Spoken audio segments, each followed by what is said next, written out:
오늘 읽은 이 창세기 23장은 누구에게 시대적으로 가장 아주 가슴에 절절하게 느껴졌을까 한번 생각을 해보면, 많은 학자들은 바벨론 포로기에 바벨론으로 포로로 잡혀갔던 그 이스라엘 백성들이 아마 이 성경 말씀을 읽으면서 가슴속에 절절하게 느꼈을 것이다, 그렇게 이야기들 합니다. 사실은 바벨론이라고 하는 낯선 땅에서, 우상을 섬기는 땅에서 나그네로 살아가거든요. 거기에 살고 있지만은 그곳이 내가 죽을 곳이 아니에요. 나는 어디에서 죽어야 되냐면 사실은 하나님이 약속한 가나안 땅에서 죽어야 그것이 마땅하단 말이에요.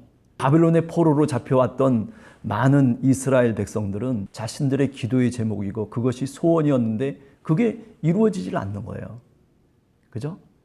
70년이 지나고 난 다음에, 그리고 페르시아의 왕인 고레스가 이제 그 포로로 잡혀왔던 이스라엘 백성들을 다시 예루살렘으로 돌아갈 수 있도록 칙령을 발표하게 되는 거죠.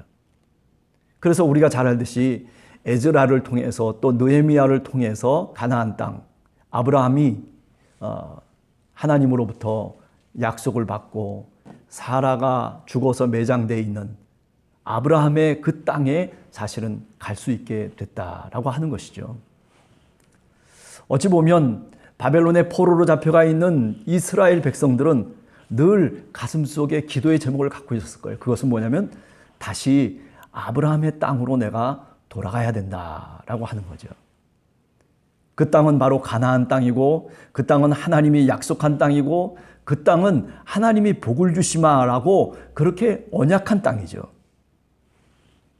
비록 지금은 바벨론에서 여러 민족들 속에서 우상을 섬기는 그 땅에서 하나님을 제대로 섬기지 못하면서 살아가고 있는지는 모르지만은, 그러나 그들의 마음 속에는 늘 기도하는 마음으로 저 예루살렘을 향해서 사실은 그들이 마음의 소망을 갖고 있었다라고 하는 말씀입니다. 우리가 역사적으로 보면 BC 539년에 페르시아의 왕 고레스가 바벨론을 멸망시키고, 그리고 이스라엘 백성들이 저 약속의 땅으로 돌아갈 수 있도록 그렇게 기회를 주게 됩니다. 그래서 이스라엘 백성들이 1차, 2차, 3차를 통해서 예루살렘으로 이제 돌아가기 시작하는 거죠. 돌아가서 수룹바벨 성전을 다시 재건하기 시작하는 거죠.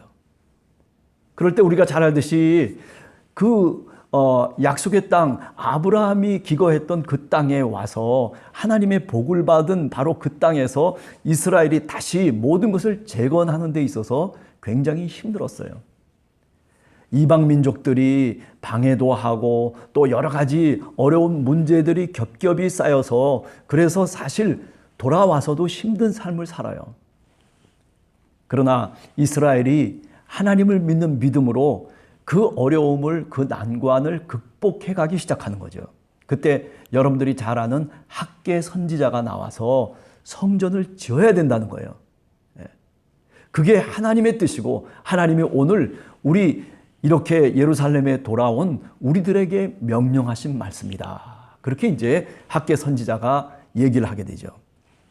그래서 수룹바벨 성전을 이제 재건을 하고, 그리고 80년 후에 다시 저 바벨론에 있던 사람들이 다시 돌아오기 시작합니다.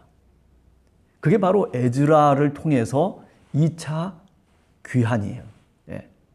바벨론 포로에 잡혀갔던 사람들이 이제 한참 만에, 저 예루살렘에 먼저 갔던 사람들이 이제 수룹바벨 성전도 짓고, 그리고 열심을 다해서 우리로 치면 새마을 운동을 해가지고, 그래가지고 곳곳에 동네도 만들고, 그리고 곳곳에 회당도 만들고, 그래서 신앙의 공동체를 만들었다는 거예요. 그 소식을 듣고 학사 에즈라가 또 많은 사람들을 이끌고 고향 약속의 땅으로 이제 돌아가는 거죠. 그게 바로 에즈라를 통한 2차 예루살렘으로의 귀환이다, 그렇게 얘기할 수 있죠.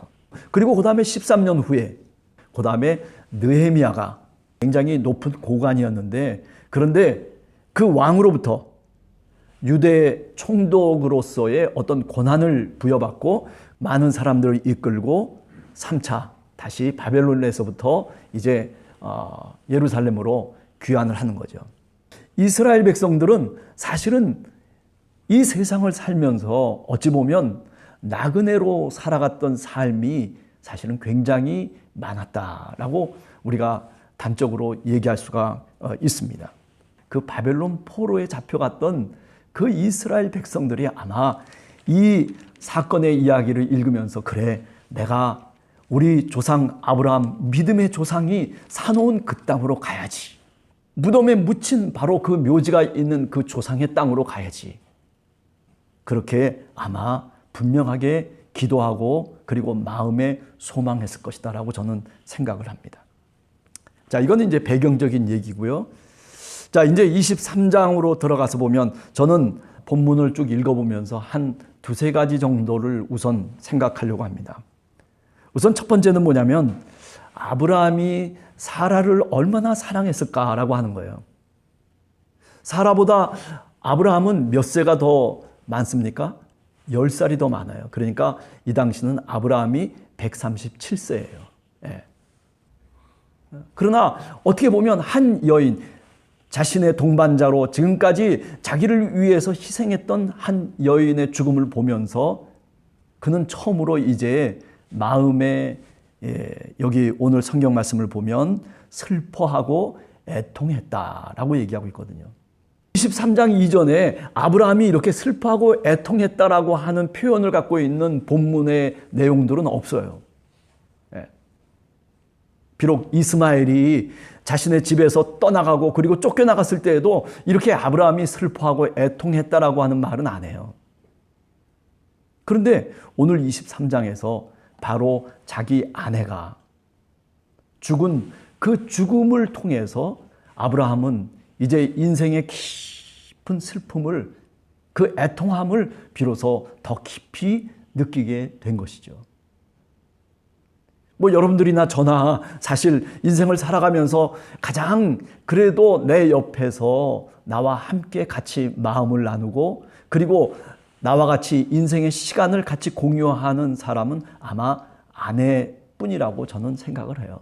투닥투닥거리면서 서로 미운 정, 고운 정 다 들어가는 게 사실 부부의 관계예요. 어떤 때는 이혼하고 싶기도 하고 어떤 때는 정말 화도 내고 싶기도 하지만은 그러나 사실 그런저런 우여곡절을 겪으면서 함께 시간을 보내왔다라고 하는 것이 그것이 사실 나중에 보면 하나님의 은혜더라는 거죠. 네. 우리 함께하는 교회 성도들은 그래요. 옆에 있는 내 남편이 그리고 내 아내가 가장 귀한 사람이다라고 그렇게 고백할 수 있는 그런 여러분들이 되시기를 간절히 축원합니다. 네. 자, 그런데 왜 이토록 슬퍼하고 그리고 애통해 했을까? 저는 아브라함이 저 하란에서부터 나와가지고 그래서 가나안 땅에 거주하고 그리고 지금까지 오는 이 동안에 아브라함이 가장 가슴에 아팠던 것이 뭘까라고 한번 생각을 해보면요. 사라라고 하는 자기 아내를 저 애굽으로 내려가서 바로에게 넘겨버린 거예요. 여러 가지 복잡한 그런 생각을 하면서 꾀를 만들어냈는데 그게 뭐냐면 혹시 내가 죽을지도 모르겠다. 기근 때문에 사실은 약속의 땅에서 떠난 것이거든요. 사실 거기서 좀 버틸 수도 있었어요. 하나님을 믿으면서 하나님께 기도하면서 이 가뭄과 기근을 이기게 해 주시옵소서라고 그렇게 하나님께 기도하면서 그 가나안 땅에서 그 약속의 땅에서 한번 버틸 볼만한 것이었는데도 불구하고 그런데 그때 믿음의 조상인 아브라함은 아직 믿음이 온전치를 못했어요. 그죠? 애굽으로 내려가는 거거든요. 근데 보니까 내 옆에 아내가 갑자기 새롭게 보이는 거예요. 너무 예뻐 보여요. 내 아내 사라를 이렇게 바로 왕에게 혹시 나에게 어떤 위험이 오면 건네주면 좋겠다라는 그런 마음의 생각을 한 거야. 정말 이기적인 생각이죠. 슬쩍 물어보기도 했는데 아내가 뭐라고 대답을 하겠어요. 그 절대절명의 그 사건 앞에서 무슨 얘기를 할 수가 있겠어요. 그런데 어떻게 됐어요? 결국 바로에게 넘겨버리고 말잖아요. 하나님이 그 사건에 개입하시죠. 바로의 가정 속에 문제를 야기시키고 그리고 여러 가지 질병을 주고 하나님의 역사하심 속에서 결국 바로가 깨닫는 거야. 아니, 저 아브라함의 누이라고 하는 사라가 내 이 궁궐에 들어온 다음에 지금 이 바로의 집안 속에 여러 가지 환란이 겹치고 그리고 문제가 생기기 시작한 거예요. 이게 왜 이렇게 됐느냐라고 따져보니까 이상하다. 그래서 아브라함을 불러요. 너 도대체 무슨 짓을 한 거야? 그래서 어떻게 됐어요? 그래서 결국 거기서 이게 이렇게 된 것이로구나라고 하는 것을 비로소 밝히게 되는 거죠. 하나님의 역사심 속에서 이제 아브라함과 그리고 사라와 온 가족이 다시 약속의 땅으로 올라오게 되는 그런 사건의 이야기를 아마 여러분들 아실 거예요. 이제 이 사라가 죽은 말하자면 시신 앞에서 뭐가 가장 마음에 걸렸을까라고 묻는다면 저는 바로 그때라고 생각을 해요. 내가 이 아내를 버린 거예요, 사실은요. 하나님이 짝지어 주신 아내를, 나와 함께 같이 동행하던 그 아내를 그저 팔아 넘기버리고 마는 이런 어처구니 없는 사건의 주인공이 누구냐면 바로 아브라함인 거죠. 자, 여러분들이나 저나 그렇게 살아서는 안 됩니다. 그렇죠?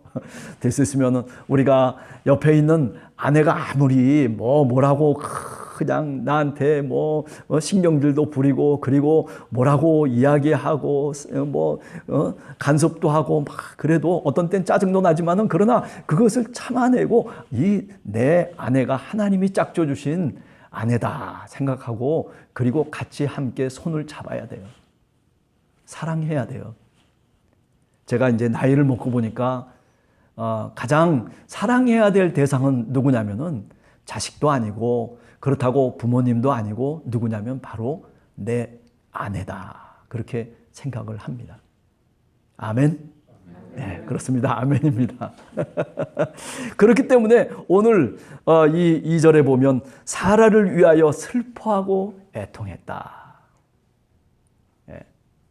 어쩌다 나를 만나가지고 그래서 이런 모진 세월을 겪었을까? 그죠? 내가 행복해 주려고 그래서 행복을 선물해 주고 싶었는데도 불구하고 그런데 내가 그렇게 하고 싶은 마음은 있었지만은 그러나 그렇게 하지 못했던 자기 자신을 다시 탓하는 거죠. 내 탓이지.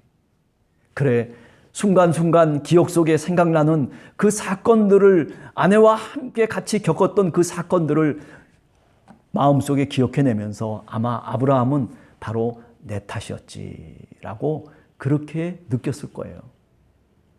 그래서 어떻게 합니까? 그래서 이렇게 사라를 위하여 슬퍼하고 애통하였다. 이 아브라함의 인간성이라고 하는 게 이렇게 믿음의 조상으로 이제 하나님이 너 정말 믿는 사람이다라고 그렇게 모리아 산에서 하나님이 인정하신 다음에 아브라함은 이런 사람으로 바뀌어진 거예요.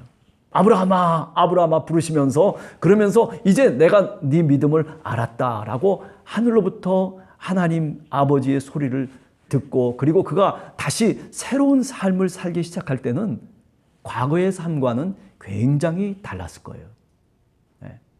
이제는 아내를 위해서 뭔가 행동할 수도 있고 또 아내를 위해서 뭔가 자기를 희생할 수 있는 그런 마음과 그런 믿음을 갖고 아마 살았을 것이다 라고 저는 감히 한번 상상해 보게 됩니다. 그런데 안타까운 게 있어요. 그것은 뭐냐면 지금까지 아브라함이 나그네로 살았다는 거예요. 말하자면 유목민적인 생활을 했다는 거거든요. 내가 어디 정착해서 산 것이 아니라 이곳저곳을 떠돌면서 그러면서 물가로 또는 산으로 양을 키우고 그리고 목자로서의 삶을 아브라함이 살아온 거예요. 자신이 사랑하던 아내가 이렇게 죽고 난 다음에 사실은 그 아내의 시신을 묻을 수 있는 땅 하나 소유한 것이 없는 거예요. 묘지를 만들어서 그래서 장사를 잘 해주는 것이 그것이 남편으로서의 도리인데 그런데 아무것도 갖고 있는 게 없는 거예요. 그래서 아차 싶어서 이제 지금 오늘 본문의 이야기처럼 이렇게 이야기가 진행돼 가고 있는 겁니다. 예. 자, 그래서 시신 앞에서 3절에 보면 일어나서 나가서 그 지역에 해족속이 살고 있는 그 지역에 추장한테 가는 거죠. 예를 들면 족장한테 가서 이제 얘기하는 거예요. 나는 당신들 중에 나그네요. 그리고 당신들 가운데 잠깐 거주하는 자이지만은 그러나 당신들 중에서 내가 매장할 소유지가 나한테는 사실은 없다. 그러니 내가 내 아내를 매장할 수 있는, 내 아내의 시신을 묻을 수 있는 그런 조그만 땅을 나에게 주었으면 좋겠다. 나는 얼마든지 그 조그만 땅의 대가를 내가 해족속 당신들에게 지불하겠다라고 하는 거죠. 예. 자, 여러분, 한번 이 이야기를 이렇게 읽어보면서 저는 그 아브라함의 사람 됨됨이를 한번 더 깊이 생각하게 됩니다. 지금까지 욕심 없이 사는 사람이에요. 예. 오직 하나님만을 믿으면서 어려움이 있을 때마다 하나님께 기도하면서 그러면서 여기까지 살아온 사람이에요. 어쩌면 하나님을 향해서 좀 원망도 할 수 있고 어쩌면 하나님께 뭐라고 얘기할 수도 있음에도 불구하고 그러나 하나님께 대해서는 아무런 대꾸도 하지 않아요. 왜 그렇습니까? 하나님이 나를 여기까지 인도하시고 그리고 앞으로도 인도하실 것을 확신하기 때문입니다. 성경 속에 좀 그런 내용들이 좀 있으면은 좀 많은 것들을 이야기할 수 있을 텐데 그런데 아브라함은 전혀 하나님을 향해서 뭐라고 아무런 대꾸도 하지 않습니다. 왜 그랬을까요? 그것은 하나님을 몰라서가 아니라 하나님을 온전하게 믿고 있기 때문이에요. 내가 지금 살아가는 시간이 하나님이 손을 붙잡고 나를 이끌어 가시고 있다라고 그렇게 믿기 때문입니다. 우리가 사도 바울이 그죠? 로마서 같은 데 보면 합력해서 하나님께서 선을 이루어 가신다라고 그러잖아요. 조금 어떤 때는 잘못될 때도 있고 조금 내 뜻과 다른 그런 모습으로 내가 걸어갈 때도 있을지 모르지만은 그러나 그 모든 것들을 합해서 하나님은 오히려 우리가 생각하고 있는 것보다도 더 선하고 더 아름다운 길로 우리를 인도해 가신다라고 하는 그런 믿음. 이것은 아브라함에게도 있는 믿음이지만은 그러나 바울에게도 있는 믿음이었고 그것은 예수 그리스도에게도 역시 그런 믿음이 있었던 거죠. 아니, 오늘 우리들에게도 그런 믿음이 필요한 것입니다. 우리들에게도 바로 그런 믿음이 필요해요. 좀 내가 좀 생각할 때 이게 좀 내 생각과는 다르다 손치더라도 내가 믿어야 되는 것은 내 삶을 하나님께서 오늘 또 책임지시고 이끌어가고 인도해가고 있다라고 하는 거죠. 그래서 걱정을 하지 않습니다. 그래서 근심하지 않습니다. 단지 하나님께 간절하게 기도할 뿐이에요. 믿음으로 기도할 뿐이라는 겁니다. 자, 하여튼 이렇게 저렇게 되어져서 오늘 성경 말씀을 통해서 보면 그 해쪽 속의 땅에서 아내의 시신을 묻을 수 있는, 장사 지낼 수 있는 땅을 얻게 되는 거죠. 자, 그런 과정이 이제 3절 이하에서 쭉 나오고 있습니다. 그 3절 이하에서 한번 제가 한두 가지 정도를 생각하고 오늘 수요 예배를 끝마치려고 합니다. 우선 첫 번째는 5절 6절에 있는 말씀이에요. 그런데 뭐라고 해족속이 아브라함에게 대답을 하냐면 내 주여 들으소서, 당신은 우리 가운데 있는 하나님이 세우신 지도자입니다. 할렐루야.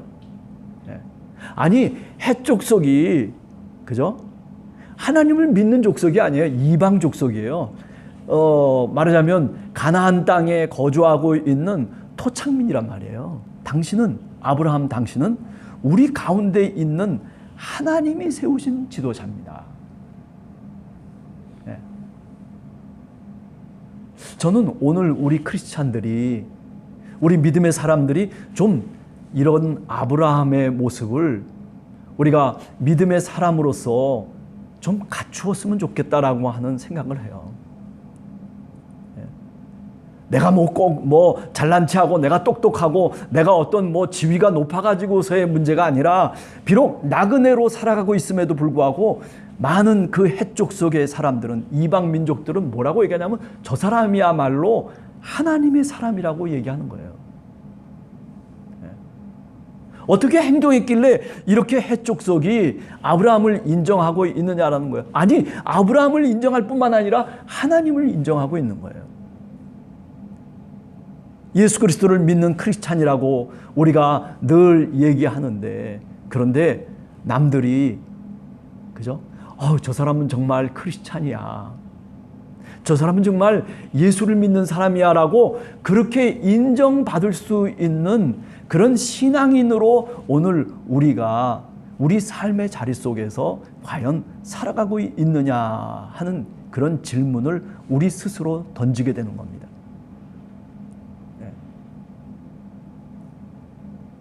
우리 성도님들 어떠신지 제가 자세히 알 수는 없지만은, 그러나 적어도 오늘 아브라함처럼 이렇게 이방 사람들 해족속까지도 아브라함을 인정하면서 저 사람이야말로 바로 하나님의 사람이라고 그렇게 인정을 받을 수 있는 그런 참 신앙인, 우리 함께하는 성도들이 적어도 그런 신앙을 본받으면서, 우리가 비록 부족하지만은, 우리가 비록 이렇게 아브라함처럼 온전한 믿음을 갖고 살아가는 사람은 아닐런지 모르지만은, 아니 어떤 때는 실수도 하고 어떤 때는 우리 스스로 생각해봐도 우리가 하나님을 믿는 사람으로서 합당하지 못한 모습들이 있음에도 불구하고, 그러나 우리 마음속에 소망하고 우리 마음속에 믿어야 되는 것은 우리가 적어도 이런 신앙인으로 거듭나야 되겠다라고 하는 거죠. 그래서 기도하는 거예요. 주님, 제가 오늘 본문을 읽어보면서 아브라함을 다시 묵상하게 되는데, 주여, 제가 이런 아브라함과 같은 신앙이 되게 해 주시옵소서. 내 신앙의 삶을 다시 새롭게 거듭날 수 있게 하시고, 그리고 내가 하나님의 백성으로 예수 그리스도를 믿는 참 크리스찬으로 살아갈 수 있도록 주여 저에게 기도의 능력을 더하여 주시옵소서. 이런 기도의 제목이 오늘 우리 수요 기도회 때 여러분과 저의 기도의 제목이고, 그리고 오늘 우리 한국교회의 기도의 제목이 아닐까라는 생각을 해요. 그리스도의 몸된 교회들이, 그죠? 정말 이런 아브라함의 모습처럼 많은 백성들 속에서 그래도 지지를 받을 수 있고, 그래도 저 교회는 정말 하나님의 교회라고, 예수 그리스도를 믿는 사람들의 교회라고 그렇게 칭찬받고 인정받을 수 있는 그런 교회와 우리 성도들이 다 되시기를 간절히 주님의 이름으로 축원합니다. 자, 그리고 그 다음에 하나 더 생각을 해보면 그렇습니다. 아브라함이 이 해족속들과 이렇게 상대를 하면서 아브라함이 어떤 태도를 지금 지니고 있느냐라고 하는 것을 한번 여러분과 제가 생각해 보려고 해요. 저는 그 대표적인 구절이 12절이라고 생각해요. 12절에 보면 뭐라고 얘기하고 있냐면, 아브라함이 이에 그 땅의 백성 앞에서 몸을 굽혔다. 생각해 보세요. 그 백성들 속에 자기보다 나이 많이 먹은 사람이 몇 명이나 있겠어요? 지금 아브라함이 137세예요. 어찌 보면 누구도 아브라함 앞에서 감히 고개를 쳐들 수 있는 사람이 사실은 없어요. 그런 권위를 갖고 있는 아브라함이에요. 그런데 지금 이 아브라함은 헷 족속 앞에서 무릎을 꿇는 거예요. 몸을 굽히는 거예요. 그렇죠?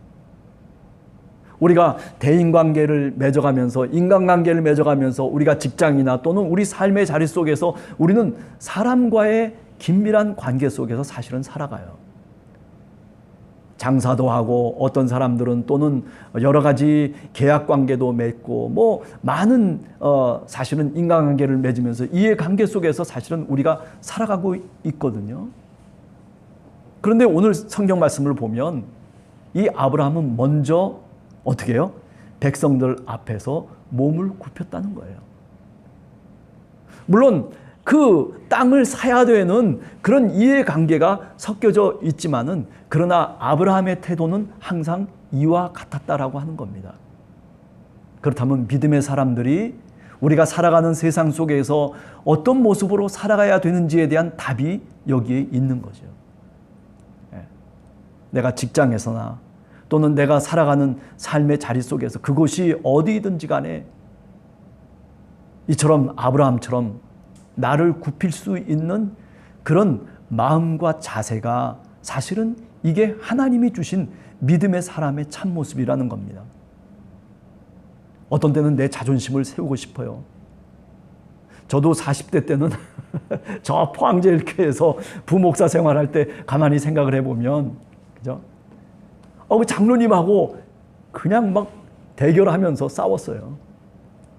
물론 무리한 부탁을 하고 무리하게 행동을 했기 때문에 내가 단호하게 거절하면서 그러면서 말다툼을 심각하게 하기도 했지만은 그러나 지금 와서 생각해 보면 그거 조금만 더 참았더라면 좋았을 걸 그런 생각이 나는 거예요. 그때 조금만 내가 마음을 내려놓고 그리고 내 자존심을 내려놓고 그리고 내가 좀 그러세요라고 얘기했었더라면 참 얼마나 더 좋았을까. 근데 젊은 혈기가 있었던 거죠. 옳고 그른 것이 분명해야 된다라고 생각을 했어요.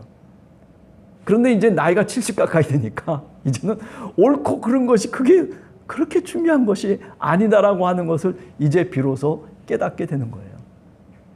옛날에는 비난도 하고 비판도 하고 그리고 이것은 아니고 저것은 기다라고 그렇게 생각을 하면서 판단을 하면서 그렇게 살아왔지만은 그러나 지금 와서 생각을 해보니까 그거보다 더 중요한 것은 뭐냐면 사랑이에요.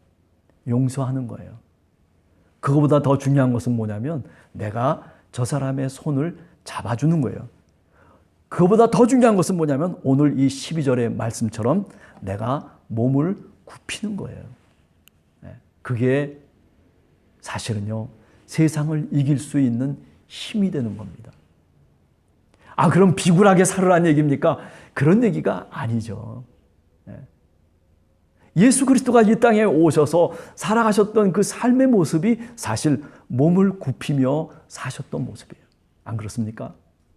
하나님의 아들이심에도 불구하고 그런데도 갖은 수모를 다 겪어나가십니다.